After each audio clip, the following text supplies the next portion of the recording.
मेले से अलविदा लेने के बाद हमको जाना था स्कूल से ऊपर वाली साइड, जहाँ पे मनीष का दूसरा घर है। वहाँ पे यात्रा होने वाली है हमारे गांव में ही, बंदीवाड़ देव जी। और तो सभी गांव वाले और माता रानी के देहड़ू और सत श्री बंदीवाड़ देव जी के देहड़ू निकल पड़ते हैं यात्रा की ओर। और मैं भी निकल पड़ता हूँ माता रानी के साथ, आगे आगे और पीछे पीछे हमारे सत श्री बंदीवाड़ देव जी। इसका भी कोई रीजन होता है कि आगे जो बड़ा होता है वो चलता है, यानी कि सत श्री बंदीवाड़ देव जी की बड़ी बहन मां नगन आगे आगे चल रहे हैं और पीछे पीछे सत श्री बंदीवाड़ देव। अब मेरे को तो पता नहीं, अब मैंने इन लोगों से सुना है कि मां नगन बड़ी है और सत श्री बंदीवाड़ देव। चलिए इन बातों को साइड में रखते हैं, हमारे लिए तो सब बराबर है, एक जैसे हैं सब देवी देव। हमारे लक्की जी ने माता रानी का रथ कभी नहीं उठाया था, तो लक्की जी बोलते हैं कि मेरे को भी माता रानी का रथ उठाना है। और काकू जी भी हमारे बोल रहे थे कि मेरे को बंदीवाड़ देव जी का रथ उठाना है। तो मैंने इनके बोल दिया कि क्योंकि ये हमारे साथ पहली बार रथ यात्रा में आए हैं, ये सत श्री बंदीवाड़ देव जी के गाँव की साइड से हैं, तो इन्होंने माता रानी की रथ और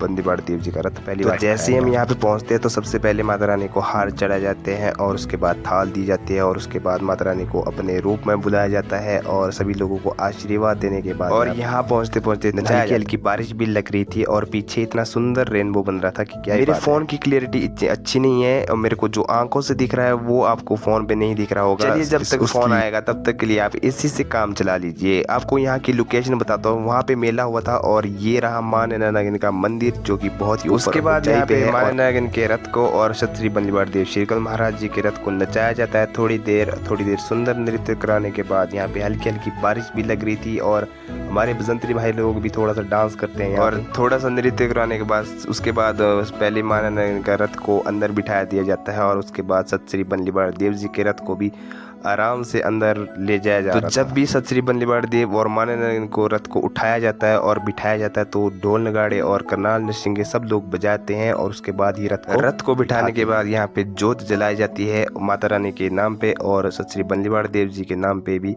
और उसके बाद यहाँ पे आरती शुरू कर दी थी इन लोगों ने बहुत टाइम के बाद। मैं गया था कहीं काम से। तो चलिए इनको ढोल नगाड़े बजाने देते हैं बाहर। मैं निकल पड़ता हूँ अंदर क्योंकि मैं बहुत ही ज़्यादा भीग गया था और मैं निकल पड़ता हूँ अंदर आरती गाने के लिए सत श्री बंदीवाड़ देव जी की। आरती खत्म करने के बाद मेरे को बहुत ही ज़्यादा भूख लग गई थी और सभी लोग यहाँ पे खाना खाने भी बैठ गए थे क्योंकि उसके बाद भीड़ भी स्टार्ट। आपके वहाँ तो गर्मी होगी लेकिन हमारे यहाँ पे बहुत ही ज़्यादा ठंड होती है, तो इसलिए हमने यहाँ पे आग जलाई हुई थी। तो सभी लोग उसके बाद खाना खाते हैं और उसके बाद थोड़ी देर हम यहाँ पे भजन करने के लिए खिमोंगला और विपिन जी के पास चले जाते हैं। आज की रात इन लोगों के साथ बहुत ही मज़े से निकालता हूँ मैं यहाँ पे भजन कीर्तन के साथ। और उसके बाद यहाँ पे बेल भी शुरू हो गई थी, तो मेरे को बहुत ही ज़्यादा काम था घर में। मैं निकल पड़ता हूँ घर के लिए, लेकिन उससे पहले यहाँ पे थोड़ी देर में नरसिंगा बजा लेता हूँ और बाकी मिलता हूँ आपको कल के ब्लॉग में। तब तक के लिए।